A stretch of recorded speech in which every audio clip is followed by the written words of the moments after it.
এসির একটা রিমোট পাওয়া গেছে, এসি রিমোট এবং সিসি ক্যামেরা, একটা ইলেকট্রিক শকের যন্ত্র এবং এক পিস ইয়াবা এবং ইয়াবার খাবার সরঞ্জামাদি আমরা ওই ঘর থেকে উদ্ধার করেছি।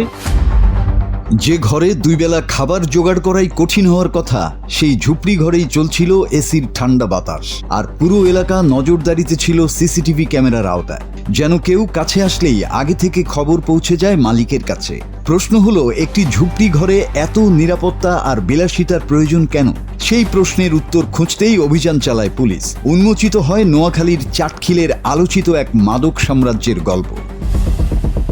স্থানীয়দের কাছে তিনি পরিচিত মাদক সম্রাজ্ঞী নামে। নাম তার ববিতা আক্তার সুমাইয়া। সরকারি খাস জায়গার উপর গড়ে তোলা বেদেপল্লীর একটি ঝুপড়ি ঘরকে তিনি নাকি বানিয়েছিলেন মাদক ব্যবসার নিরাপদ আস্তানা। বাইরে থেকে দেখলে সাধারণ একটি কুঁড়ে ঘর, কিন্তু ভেতরে ছিল রাজকীয় আয়োজন। সম্প্রতি সামাজিক যোগাযোগ মাধ্যম এবং বিভিন্ন গণমাধ্যমে বিষয়টি ভাইরাল হওয়ার পর নড়ে চড়ে বসে পুলিশ।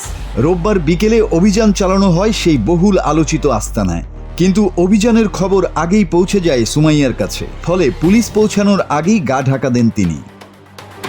তবে খালি হাতে ফিরতে হয়নি আইনশৃঙ্খলা বাহিনীকে। অভিযানে উদ্ধার করা হয় ইয়াবা সেবনের বিভিন্ন সরঞ্জাম, একটি এয়ার কন্ডিশনার এবং পুরো আস্তানা জুড়ে বসানো সিসিটিভি ক্যামেরার সরঞ্জাম। একই সঙ্গে আটক করা হয় সুমাইয়ার দুই আত্মীয়কে।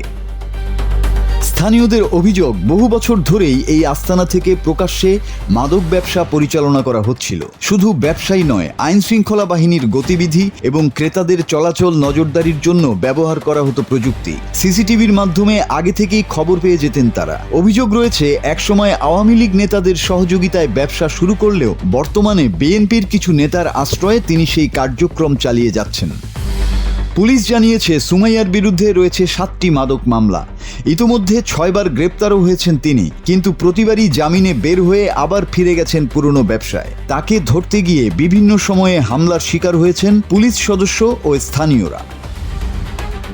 চাটখিল থানার ওসি আব্দুল মোন্নাফ জানিয়েছেন, সুমাইয়ার এমন বিলাসবহুল জীবনযাপনের বিষয়টি তাদের জানা ছিল না।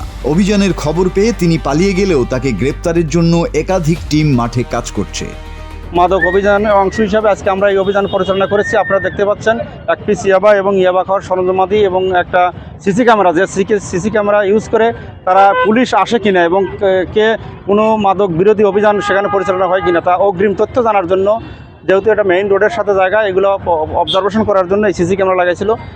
আমরা সিসি ক্যামেরাটা সিজ করেছি এবং একটি ইলেকট্রিক শক যন্ত্র এবং ইয়াবা খাওয়ার সরঞ্জামাদি আমরা সিজ করেছি এবং যথাযথ আইনগত ব্যবস্থা নেওয়া হবে। এখন প্রশ্ন একটাই, একটি ঝুপড়ি ঘরকে ঘিরে কিভাবে গড়ে উঠল এত বড় মাদক সাম্রাজ্য? আর এর নেপথ্যে থাকা গডফাদারদের খুঁজে বের করতে পারবে কি আইনশৃঙ্খলা বাহিনী? সেই উত্তরটাই খুঁজছে পুরো চাটখিলবাসী। News desk, Bangla TV.